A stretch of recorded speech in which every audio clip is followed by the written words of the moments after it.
దేవునికి స్తోత్రములు. ప్రభు పేరిట ఈ కార్యక్రమం వీక్షిస్తున్న ప్రియ దేవుని జనాంగమా, మీ అందరికీ నా హృదయపూర్వక శుభవందనాలు తెలియపరచుకుంటూ ఉన్నాం. ఈరోజు 151వ ఎపిసోడ్కి వచ్చాం. సబ్జెక్టు నా దర్శనాలు. ఇది ప్రార్థనా టీవీ. ఇప్పుడు కిందటిసారి ఎపిసోడ్లో చెప్పుకున్న దాంట్లో ఒకటి రెండు రిఫరెన్సులు చెప్పాలి. అవి ఈ ఎపిసోడ్లో చెప్తానని చెప్పాను. కిందసారి ఎపిసోడ్ మీకు తెలిసిందే కదా. ఆ ఎపిసోడ్ తర్వాత సిలువ, మనం తప్పు చేస్తే దేవుడు సిలువ మీదకి ఎక్కుతాడు, మరి మరలా సిలువ వేసినట్లే దేవుడిని అని చెప్పినటువంటి హెబ్రీ పత్రికలో చెప్పబడినటువంటి 6 అధ్యాయం 6వ వచనంలో చెప్పబడిన మాట ఎంతవరకు నిజము, బైబిల్లో రాసింది అంటే అన్ని రుజువులు తీసుకొచ్చా. ఈ బైబిల్లో రాసిన ప్రతి మాట కూడా దేవుడే రాయించాడు అని అంటాకి కోకొల్లలుగా నిదర్శనాలు ఉన్నాయి. అందుకే 1-2 వచనాలు అవి చెప్పేసి మళ్ళీ నెక్స్ట్ దర్శనానికి వెళ్ళిపోతాను. ఆ కోకొల్లలుగా ఉన్న దాంట్లో హోషేయ గ్రంథం 12:10లో ఒక రెఫరెన్స్ చెప్తాను. ప్రవక్తలతో నేను మాట్లాడి ఉన్నాను, విస్తారమైన దర్శనమును నేను ఇచ్చి ఉన్నాను, ఉపమాన రీతిగా అనేక పర్యాయములు ప్రవక్తల ద్వారా మాట్లాడి ఉన్నాను అని దేవుడు చెప్తా ఉన్నాడు. ఇక్కడ దేవుడు హోషేయ ప్రవక్త ద్వారా మాట్లాడే సందర్భం ఏంటి అంటే, దేవుడికి ఆయన బిడ్డల మీద ఎందుకు కోపం, బిడ్డలు తప్పు చేస్తే ఇంత కోపం ఎందుకు వస్తుంది ఆయనకి అంటే, మన గురించి చాలా చేసేసాడు. అవన్నీ మనం కళ్ళతో చూసాం. చూచి కూడా మరి మనం తప్పిపోతుంటే ఆయనకి బాధ. ఈ హోషేయ గారు జీవించిన కాలం ఎప్పుడు అంటే, యేసు ప్రభు వారి ఈ లోకానికి రాకముందు 753 సంవత్సరాల క్రితం. యెషయా గారి కంటే కూడా ముందే ఈయన. అంటే యెషయా గారి కాలానికి వచ్చేసరికే దేవుడు చెప్పాడు, అసలు నా మందిరానికి మిమ్మల్ని రమ్మన్న వాడేవాడు, అన్ని తప్పు పనులు చేస్తున్నారు, మీ చేతులు కడుక్కోండి, మీ రక్తశక్తి వైపు మీరు అన్ని తప్పు పనులే, ఇవన్నీ సరి చేసుకోండి అబ్బాయి, సరి చేసుకోకుండా రావద్దు, మీరు ప్రార్థన చేసిన విన్ను నేను చూడండి మీ వైపు అని చెప్పి దేవుడు బంధలిస్తాడు అక్కడ. ఆ కాలంలోనే ఇది కూడా సుమారు ఒక యెషయా గారి కంటే 13 సంవత్సరాల ముందు ఈయన హోషేయ గారు. ఈయన కూడా చెప్తూనే ఉన్నాడు. ఎందుకు అని అంటే, నేను మాట్లాడినప్పుడు మీరు మరి వాటినన్నిటినీ పెడచెవిని పెట్టేశారు, ఆ పెడచెవిని పెట్టేశారని చెప్పి జకర్యా గ్రంథంలో కూడా చెప్పాడు. నేను చెప్పినవన్నీ మీరు పెడచెవిని పెట్టేశారు. కిందసారి ఎపిసోడ్లో చెప్పి ఆ రెఫరెన్స్ వాక్యం. నేను ఎంత ప్రతిమాలు చెప్పినా మీరు వినలా, తర్వాత లబోదిబో అన్నారు, నేను మీ మాట విన్న అబ్బాయి, అయిపోయింది, నిర్ణయం అయిపోయింది అని చెప్పేశాడు వాళ్ళకి. అందుకే ఆ 70 సంవత్సరాల పరిపాలన, ఆ యొక్క బానిసత్వం అలా సాగింది. ఒకవేళ వాళ్ళు ఆయన చెప్పినప్పుడు విని ఉంటే ఆ 70 సంవత్సరాల యొక్క బానిసత్వాన్ని ఆయన తప్పించేవాడు. అట్లా తప్పించిన రోజులు ఆయన అనుకున్నటువంటి ఆ కీడు రాకుండా చేసిన సందర్భాలు అనేకం ఉన్నాయి. యోనా ప్రవక్తదంతా అదే కదా, యోనా ప్రవక్త అది వేరే. ఇంకా అన్యజనులకి అష్షూరు దేశపు నినివే ప్రజలకి, అబ్బాయి మీరు తప్పు చేస్తూ ఉన్నారు, దిద్దుకోండి అబ్బాయి అని అంటాడు. వాళ్ళు దిద్దుకోగానే మారిపోయింది అంతే. వాళ్ళ మీద కీడు రానివ్వాలి అంతే, లేకపోతే లైవ్ అయిపోయేది ఆ యొక్క నినివే పట్టణం. ఆ రోజుల్లో ఆపేశాడు దేవుడు. అట్లా ఆపేద్దామని అనుకున్నాడు ఈయన, కానీ వీళ్ళు వినలా. అప్పుడు అదే మాట మళ్ళీ ఇక్కడ కూడా చెప్తున్నాడు. ప్రవక్తలతో నేను మాట్లాడి ఉన్నాను. ప్రవక్తలు మాట్లాడిన ఎవరు మాట్లాడుతున్నారట? దేవుడు మాట్లాడుతున్నాడు. అది దేవుడు, నేను ప్రవక్తలతో విస్తారమైన దర్శనాలు నేను ఇచ్చి ఉన్నాను. దర్శనాలు చూపించాడు. ఇప్పుడు నాకు 100 దర్శనాలు వచ్చినాయి. ఇవన్నీ విస్తారమైన దర్శనాలు. ఇవన్నీ ఆయన ఇచ్చాడు. ఇచ్చిన తర్వాత మనం ఏమైనా తప్పు చేస్తే కానీ, లేకపోతే ఆయన చెప్పిన మాట చేయకపోతే ఊరుకుంటాడా? ఎవరికి లేనటువంటి భాగ్యం నీకు ఇచ్చా కదయ్యా. 100 దర్శనాలు పైగా నీకు చూపించా కదా, నువ్వు ఎట్లా తప్పు చేస్తావు? ఊరుకుంటాడా? దర్శనాలు ఏమి చూపించుకోకుండా ఉన్న వాళ్ళకి, దర్శనాలు కలిగిన వాళ్ళకి తేడా ఉందా లేదా? ఉంది. బాధ్యత ఎక్కువ. ఎవరికి ఎక్కువగా ఇస్తాడో వాళ్ళ దగ్గర నుంచే ఎక్కువగా ఆశిస్తాడు దేవుడు. మనుషులైనా అంతే, ఎవరికి మనం ఇస్తామో వాళ్ళ దగ్గరే ఆశిస్తాం. దేవుడు కూడా అంతే. కాబట్టి విస్తారమైన దర్శనంలో నేను ఇచ్చి అన్న దర్శనాలు ఎవరిచ్చారో ఇస్తారు. దర్శనాలు ఎట్లా వస్తాయి? నేనే ఇచ్చా అన్నాడు. తెలుసో తెలియకో చాలామంది, కొంతమంది క్రైస్తవులే ఈ దర్శనాలు నిజమా అని అంటుంటారు. తెలుసో తెలియక. నేను ఇచ్చే దర్శనాలు ఎట్లా వస్తాయి? నేను ఇవ్వకపోతే వస్తాయా? నేనే దర్శనాలు ఇస్తున్నాను, నేను ఇచ్చి ఉన్నాను. ఉపమాన రీతిగా అనేక పర్యాలు ప్రవక్తల ద్వారా మాట్లాడి అన్నా సరే ఎట్లా మాట్లాడారు మీరు అంటే ప్రవక్తల ద్వారా ప్రవక్తలు మాట్లాడిందంతా దేవుడే మాట్లాడాడు అంటే వాస్తవేనా కదా? ఆ ప్రవక్త రాశాడండి, దేవుడు రాశాడని అట్లా అంటాం మనం, అంటాకి వీలుందా? ఆ ప్రవక్త ద్వారా మాట్లాడింది నేనే అని చెప్పాడు ఇక్కడ. కాబట్టి బైబిల్ గ్రంథం రాసిందంతా ఎవరు? దేవుడు నేనే అంటున్నాడు. నేనే బైబిల్ గ్రంథం అంతా, ప్రవక్త రాసినా, భక్తుడు రాసినా, ఇంకోటి రాసినా నేనే అదంతా చెప్పి రాయించా. అదంతా కూడా నా ఆత్మ వాళ్ళలో పెట్టి నా ఆత్మ ద్వారా రాయించే అంటున్నాడు. కాబట్టి బైబిల్ గ్రంథం రాసింది ఆయన అని ఇవన్నీ రుజువులు. ఇంకా ఎక్కడైనా ఎప్పుడైనా ఏ గ్రంథాల్లో అయినా వేరే ఇతర దేవుళ్ళ గ్రంథాల్లో అయినా ఇట్లాంటివి ఉండవు. ఆ రాసిన ఆయనే రాస్తాడు. ఆయన ఏ ఆలోచన అయితే ఆ ఆలోచన రాస్తాడు. కానీ దేవుడు రాయించడం అనేది బైబిల్ గ్రంథానికే పరిమితం అవుతుంది. ఇట్లాంటివి అయితే చాలా ఉన్నాయి. తర్వాత దర్శనానికి వెళ్ళిపోవాలి అనుకుంటున్నాను నేను. ఇక్కడ తర్వాత దర్శనానికి వెళ్ళిపోవాలి అనుకుంటున్నాను. అది మరి నా 71వ దర్శనం. ఇది ఎందుకు లింక్ అంటే దేవుడు నా నోటి ద్వారా మాట్లాడిని అని చెప్పుకుంటూ వస్తున్నా. సిలువు నేను ఎక్కటం, నేను జీతాలు ఇవ్వటం, నేను గద్దించటం, మీరు అందరూ సరిగా లేరు అని నేను గద్దించటం, అట్లాగే ఇప్పుడు ఇది కూడా నా నోటి ద్వారా దేవుడు మాట్లాడించిన మాట్లాడి 71వ దర్శనం 7/10/2018లో, ఇప్పటికి 6 సంవత్సరాల క్రితం 2018 7/10/2018లో ఈ దర్శనం. తెల్లవారుజామున కలలో ఒక దర్శనం ఇలా కలిగింది. నేను రాసుకున్నది 71వ దర్శనం పుస్తకంలో. ఎవరో ఇద్దరు పోట్లాడుకుని ప్రమాణం అనే మాట అంటున్నారు. ప్రమాణం చేద్దాం అనుకుంటున్నారు. నా కళ్ళ ముందు కనపడుతుంది ఆ దర్శనంలో పోట్లాడుకుని.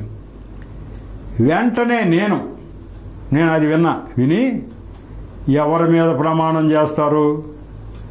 భూమి ఆకాశాలను సృష్టించింది నేను, దేని మీద మీరు ప్రమాణం చేస్తారో అని వారిని గద్దిస్తున్నాను. ఇంతలో మెలకు వచ్చేసింది. నేనంటే ఇక్కడ రాజారావా మాట్లాడతాడు ఇట్లా? రాజారావుకి ఏమన్నా హక్కు ఉంది ఇట్లా మాట్లాడేది? ఏమంటాడు? ఎవరి మీద ప్రమాణం చేస్తారు? భూమి ఆకాశాలు సృష్టించింది నేను అని ఎవరు అంటున్నారు? దేవుడు అంటున్నాడు. నా నోట్లోంచి వచ్చే మాట అంటున్నది ఎవరు? దేవుడు. భూమి ఆకాశాలను సృష్టించింది నేను, దేని మీద మీరు ప్రమాణం చేస్తారు అంటారు కదా. దాని మీద ప్రమాణం చేద్దాం, వాళ్ళ తోడు వీళ్ళ తోడు ఉంటాంగా. అసలు భూమి ఆకాశాలను సృష్టించిన వాడిని, దానిలో ఉన్న సమస్తాన్ని సృష్టించిన వాడిని నేనబ్బాయి. ఇవన్నీ నావి, మీరు ఎవరి మీద ప్రమాణం చేస్తారు అని అంటున్న వాళ్ళని. ఇంతలో మెలకు వచ్చేసింది. నేను రాసుకున్న వివరణ ఆ రోజున. ఈ కళ ద్వారా సృష్టికర్త తానేనని, దేని మీద అయినా ప్రమాణం చేసే అధికారం ఎవరికీ లేదని నాకు బోధించినట్లుగా నేను గ్రహించా. అప్పుడు అర్థమైంది, అమ్మో, ఈ భూమి ఆకాశాలు ఇంకా దీని మీద సమస్తము కూడా, ఈ ప్రపంచంలో సమస్తం కూడా సృష్టించిన ఆయన. దేని మీద అయినా మనం ప్రమాణం చేయటానికి హక్కు మనకు లేదు. అన్నీ ఆయనయే. దేని మీద అయినా ప్రమాణం చేసే అధికారం ఎవరికీ లేదు అని నాకు బోధించినట్లుగా నేను గ్రహించాను. నాకు అర్థమయ్యేటట్టు చేశారు అని. ఇది ఎందుకు చెప్పాను ఇక్కడ అంటే, నా నోటి ద్వారా దేవుడు మాట్లాడటం. నేను ఎవరినండి? అల్పుణ్ణి, అర్భకుణ్ణి. భూమి ఆకాశాలు సృష్టించింది నేను అంటావా? రాజారావు అంటాడా? అనడుగా. దేవుడు మాత్రమే అనగలుగుతాడు. ఏ దేవుడు అనగలుగుతాడు? సృష్టికర్త అయిన దేవుడు మాత్రమే అనగలుగుతాడు. ఆయన అంటున్నాడు, మీరు దేని మీద ప్రమాణం చేస్తారు? ఈ మాటలే మత్తయి సువార్తలో దేవుడు యేసు ప్రభువారు ఇక్కడ నడయాడిన రోజుల్లో దేవుడు చెప్తాడు. మీరు ఎవరి మీద ప్రమాణం చేయటానికి వీల్లేదని దేవుడు చెప్పాడు. ఆ మాటలే దర్శన రూపంలో మళ్ళీ నాకు చూపిస్తా ఉన్నాడు. అది ఎక్కడ చెప్పాడు, ఏం చెప్పాడు అనేది మీకు తీసుకొస్తా. అసలు ఆయన సృష్టికర్త నేనే అన్నాడు కదా. ఆయనే సృష్టికర్త అని ఎట్లా అని అంటే ఆ రిఫరెన్స్లు కూడా కొన్ని చెప్తా. మనకు ఆశ్చర్యం, మనం ముగ్ధులం కావాల్సింది ఏంటి అంటే, ఎవరికీ లేదండి ఈ ప్రపంచంలో ఈ భాగ్యం, ఇటువంటి దేవుణ్ణి కలిగి ఉండే భాగ్యం వేరే వాళ్ళకి లేదు.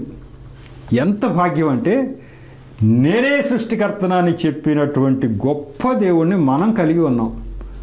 అసలు నేనే అనే పదాలు మరి వేరే, నేను అనేక గ్రంథాలు, ఇతర మత గ్రంథాలు చదివా. ఎవరో మనుషులు రాసిన గ్రంథాలు అవి. నేనే సృష్టికర్తని, సృష్టిని నిర్మించిన వాడిని నేనే అని చెప్పినటువంటి ఆ పదం చెప్పింది ఒక్క బైబిల్ గ్రంథంలో మాత్రమే. బైబిల్ గ్రంథంలో దేవుడికి అధికారం ఉంది. నేనే సృష్టికర్తను, నేను నేను నేను ఈ పదాలే లేవండి వేరే గ్రంథాల్లో ఎక్కడ కూడా. అంటే దేవుడు చెప్పట్లా అవి. ఇక్కడ దేవుడు చెప్తా ఉన్నాడు నేనే అని అంటున్నాడు, నేను సృష్టి. కాబట్టి అన్ని జనులుగా ఉన్న కాలంలో నేను కూడా భూమి ఆకాశాలను సృష్టించినటువంటి దేవుడు ఈ యేసుప్రభు ఎట్లా అవుతాడులే అని నిర్లక్ష్యంగా అనుకునేవాడిని. వీళ్ళు అంటారు కానీ ఎంతవరకు నిజం అనుకునేవాడిని. ఆ సృష్టికర్త ఎవరో ఎవ్వరికి తెలియకుండా తలబాతుకుంటున్నామే మనం, నేను అన్యుడిగా ఉన్న రోజుల్లో అనుకునేవాడిని. ఈ ఎవరో తెలియట్లేదు, అసలు ఎవరో ఒక ఆయన ఉంటాడులే, అందరికంటే పైన ఎవరో ఉంటాడో అది ఎవరికో తెలియట్లేదు అనుకుంటుంటే, యేసు ప్రభు సృష్టికర్త అని అంటుంటే ఇది ఎట్లా అనుకునేవాడు. యేసు ప్రభు సృష్టికర్త అంటా బైబిల్ గ్రంథం చదివిన తర్వాత బ్రహ్మాండంగా దాని రుజువులు, సాక్ష్యాలు దొరికినాయి. సరే, దాని మీద విస్తారంగా మనం వెళ్ళకపోయినా కొన్ని రెఫరెన్స్లు వచ్చింది కాదు, సందర్భం వచ్చింది కాదు, ఇది చెప్పుకుందాం. బైబిల్ గ్రంథంలో మత్తయి సువార్తలో మరి దేవుడు ఎక్కడ మాట్లాడినాడో కూడా మనం చెప్పుకోవాలి. భూమి ఆకాశాలు సృష్టించింది నేనే అని చెప్పేశాడు. అది మత్తయి సువార్త 6వ అధ్యాయం 34 నుంచి 37 వచనాల వరకు చూడాలి మనం. నేను మీతో చెప్పున్నదేమనగా, ఎంత మాత్రము ఒట్టు పెట్టుకొనవద్దు, ఆకాశము తోడనవద్దు, అది దేవుని సింహాసనము, భూమి తోడనవద్దు, అది ఆయన పాదపీఠము, యెరూషలేము తోడనవద్దు, అది మహారాజు పట్టణము, నీ తల తోడని ఒట్టు పెట్టుకొనవద్దు, నీవు ఒక వెంట్రుకనైనను తెలుపుగా కానీ నలుపుగా కానీ చేయలేవు, మీ మాట అవునంటే అవును కాదంటే కాదు అని ఉండవలెను, వీటికి మించున్నది దుష్టు నుండి పుట్టునది అన్నాడు. మనం ఏమైనా కూడా చెప్పాలి అంటే అవునంటే అవును కాదంటే కాదు, అంతవరకే, నీ వరకే. అది దేని మీద తోడు అంటాకి లేదన్నాడు. అంతే, పలానోడు తోడు అంటాం, అమ్మ తోడు, నాన్న తోడు, ఇట్లా అంటాం. నువ్వెవడవయ్యా అమ్మ నాన్న తోడు పెట్టాకి? వాళ్ళంతా నా సృష్టిలో భాగం. ఒక వెంట్రుకను నువ్వు నల్లగా అయినా తెల్లగా అయినా చేయలేవు. నీ వల్ల ఏమవుతుంది? నువ్వొచ్చి వీళ్ళ మీద ఒట్టు, వాళ్ళ మీద ఒట్టు, దేవుడి మీద ఒట్టు అంటాక నువ్వెవరు అంటూ, అదేమంటే భూమి మీద ఒట్టు అంటారు కదా, ఆ ఒట్టు ఈ ఒట్టు అంటారు కదా. అప్పుడు ఈయన చెప్తున్నాడు, అసలు ఒట్టే పెట్టుకోవద్దు, ఈ ప్రపంచం నాది, నా వాటి మీద నువ్వెవరు ఒట్టి పెట్టుకోవటానికి? ప్రపంచం అంతా నాది, ఎంత మాత్రం ఒట్టు పెట్టుకున్నద్దు, ఆకాశం తోడు అనొద్దు అన్నాడు. అంతే. అంటే ఆకాశం అంతా అయిందని అర్థమైపోయిందా? దానిలో ఉన్నవన్నీ ఆయన అని తెలిసిపోయిందా? భూమి తోడనవద్దు, పైగా ఆకాశం తోడనవద్దు, అది అసలు ఆయన సింహాసనం, ఆయన సృష్టిలో భాగము, ఆయన సింహాసనం కూడా అది. ఇక భూమి తోడనవద్దు, అది ఆయన పాదపీఠం. ప్రపంచంలో ఉన్నటువంటి 196 దేశాలు, దానిలో ఉంటే 900 కోట్ల మంది జనాభా, ఇంత పెద్ద భూమి, సముద్రాలు, అంత ఈ ప్రపంచం అంత ఉందో, ఇదంతా ఏంటంట ఆయన పాదపీఠం అంట. ఇక ఆయన ఎంత ఉన్నాడు? భూమి ఆకాశాలను పట్టజాలం ఆయన్ని. సొలొమోను మందిర నిర్మాణం చేసినప్పుడు అదే అన్నాడు, అయ్యా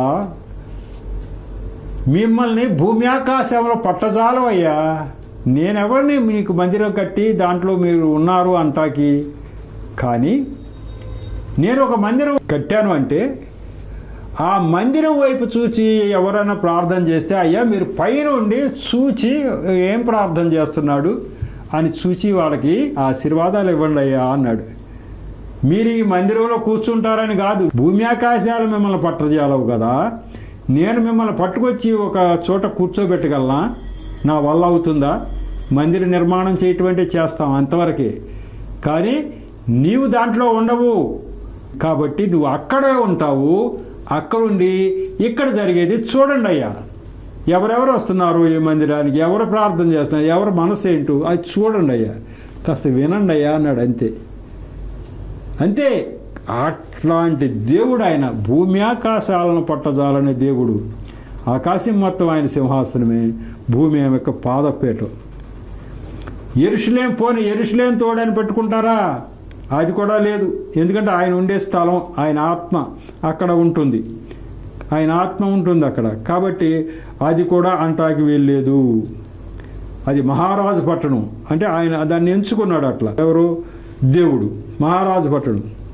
నీ తలతోడని ఒట్టు పెట్టుకోవద్దు చెప్పేశాడు. ఇదంతా ఒకళ్ళ మీద ఒట్టు పెట్టుకునే అధికారం లేదు. ఇక ఏం చేయాలయ్యా మేమంటే, మీ మాట అవునంటే అవును, కాదంటే కాదు, అంతే అబ్బాయి. నువ్వేమనుకోదలుచుకున్నావు అదే అను.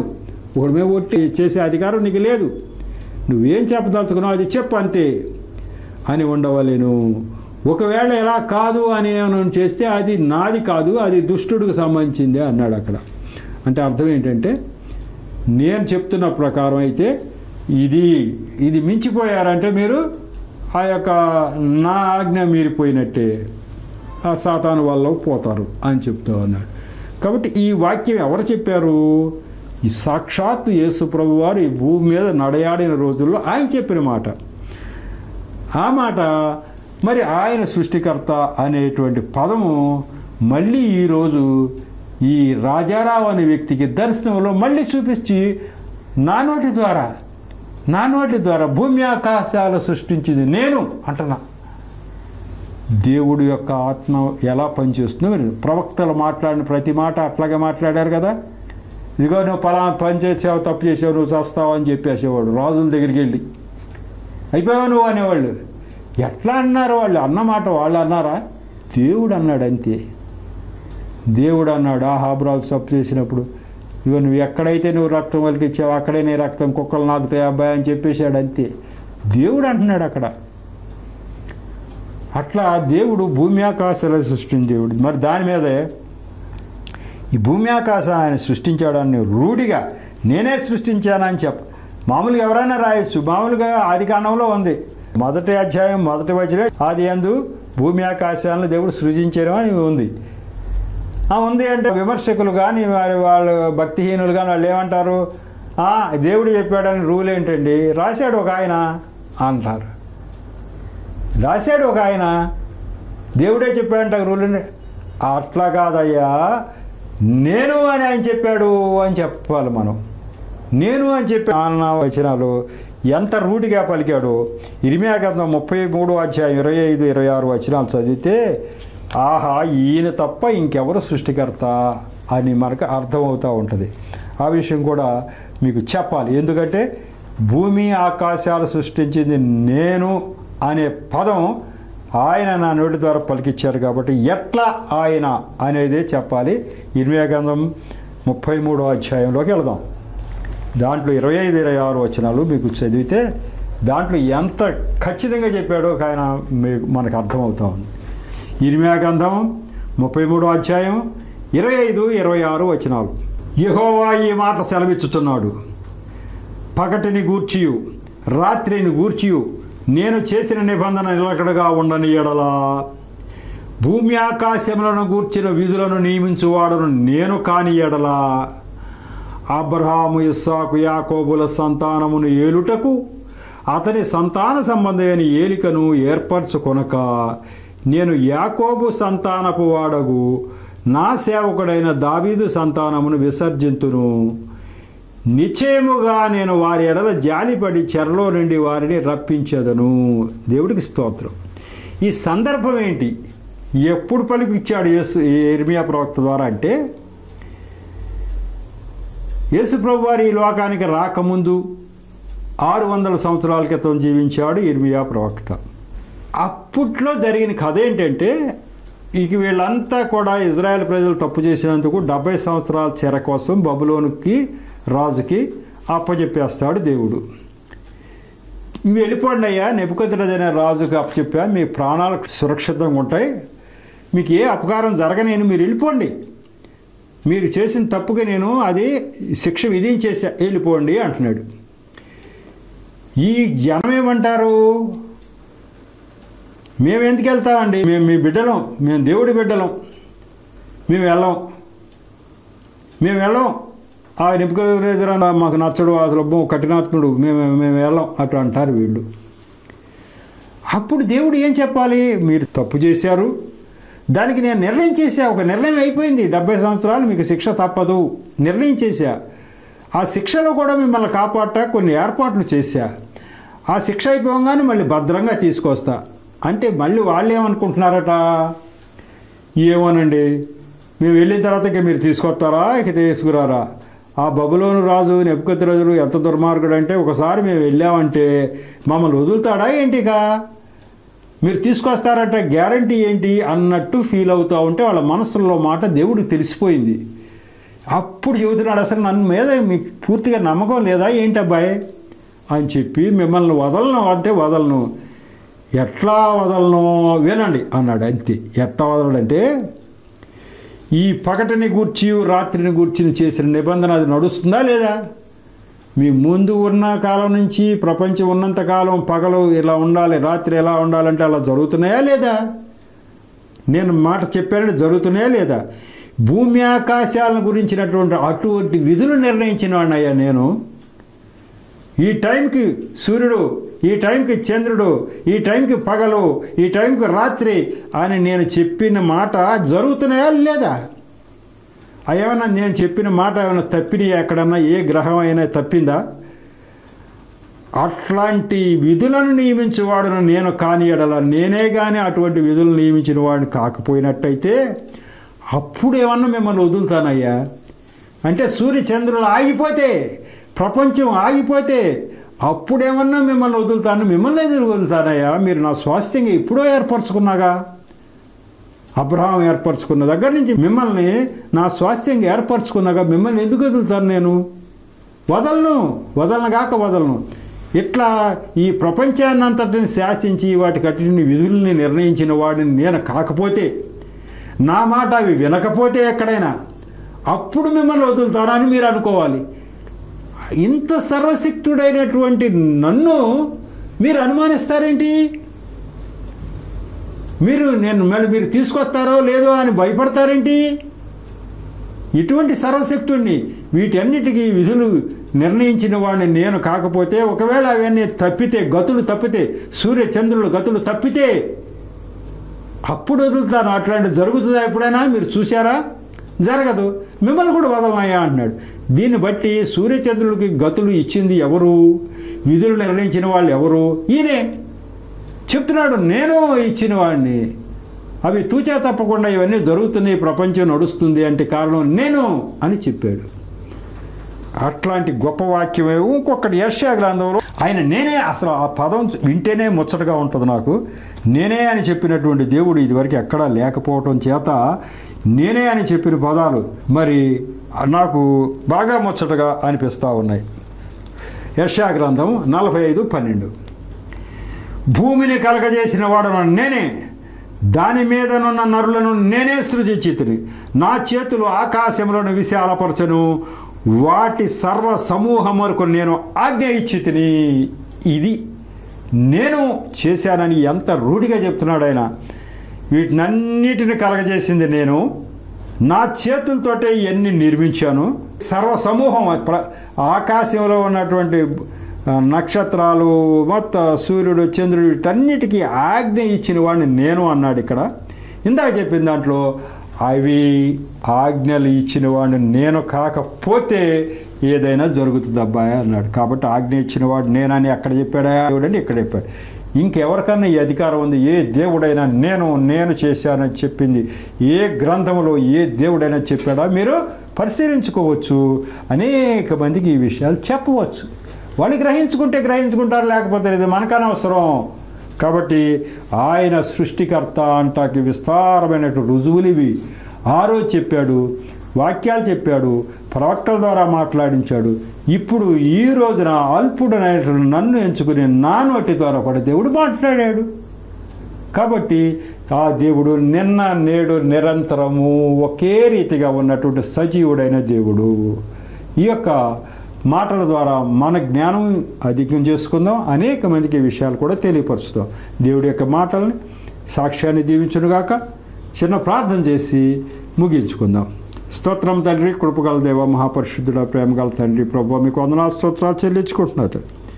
ఈరోజు ఈ యొక్క 151వ ఎపిసోడ్ను కూడా తగిన నడిపింపుని మీరు దయచేశారు.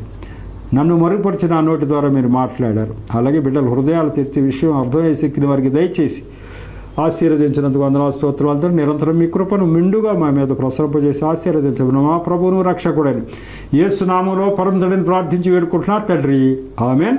మరొకసారి మీ అందరికి నా యొక్క హృదయపూర్వకమైనటువంటి శుభవందనాలు తెలియపరచుకుంటున్నాను. వందనాలు.